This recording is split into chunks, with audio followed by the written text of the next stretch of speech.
النص التاني من مهرجان الجونة اختلف خالص عن اللي فات، وزي ما في إطلالات كتيرة كانت مفاجأة، كمان كان في وشوش مفاجأة ومش في المهرجان، لأ، على السجادة الحمراء. والعيال فعلا طلعت زي أهليها، وزي ما كل واحد بيعمل ولاده بيعملوا زيه بالظبط. وده اللي كشفته السجادة الحمراء من امبارح في الجونة بعد ما ولاد الفنانين ظهروا معاهم على الريد كاربت، وكانت كل واحدة وواحد فيهم ليها تفاصيل وليه تفاصيل مختلفة خالص عن التاني، وسبب كمان وغرض علشان يجي مع أهله ويحضر المهرجان. يا ترى مين اللي كانت مفاجأة في مهرجان الجونة؟ ومعقول اللي بنت رانيا منصور عملته مع والدتها؟ والانتصار ظهرت بالشكل ده مع ابنها على الريد كاربت؟ وحسين فهمي مين اللي ظهرت معاه وهل ليها علاقة بيه فعلا؟ تفاصيل كتير قوي هنعرفها عن ولاد الفنانين اللي ظهروا في مهرجان الجونة السنة دي، وجايين ليه وايه حكايتهم بالظبط. هنعرف كل ده في الفيديو ده، خليكم معانا وهنلاقي كل المفاجآت.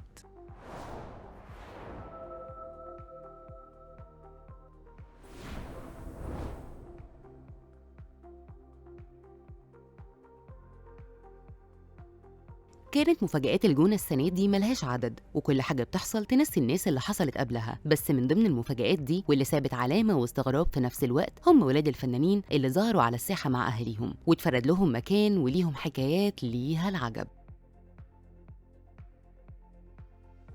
اولهم طبعا توانا الجوهري بنت الفنانه رانيا منصور، واللي مش بس موجوده مع والدتها، لا دي بتفتح لنفسها سكه جديده في التمثيل بعد ما اخذت اول خطوه ليها في فيلم تامر حسني الاخير. بس الحكايه بقى ان توانا نسخه من مامتها في الشكل والجمال، وكمان في اللبس الجريء، واللي يمكن كمان اجرأ من مامتها في اول يوم ليها في الجونه. وعلى عكس ما رانيا منصور بتحاول تزق بنتها، هنلاقي نسرين امين مقرره ما تعملش زيها. ورغم ان بنتها امينه وصلت معاها الجونه بالليل ونفسها انها تتعرف وتمثل وتدخل المجال، نسرين رافضه تماما انها تساعدها باي شكل من الاشكال. لكن هي مش عايزه تبقى واسطه ليها في اي حاجه، وقالت واضحه كده انها جابتها معاها الجونه علشان تتفسح وبس، وعلشان محدش يطلع عليها اي كلمه ولا يقول عنها اي حاجه. بس كمان كانت من مفاجآت انتصار اللي بتظهر مع بنتها في كل المناسبات وبتدعمها علشان تمثل وتاخد الفرصه. كانت من مفاجاه انها ظهرت مع ابنها على الريد كاربت، وكمان خلت المصورين ياخدوا لها هي وهو لقطات مختلفه علشان تطلع بيها ترند وتظهره للناس وتظهر بيه. وفعلا ده حصل، وشكلها كده ناويه تساعده هو كمان علشان يدخل المجال الفني.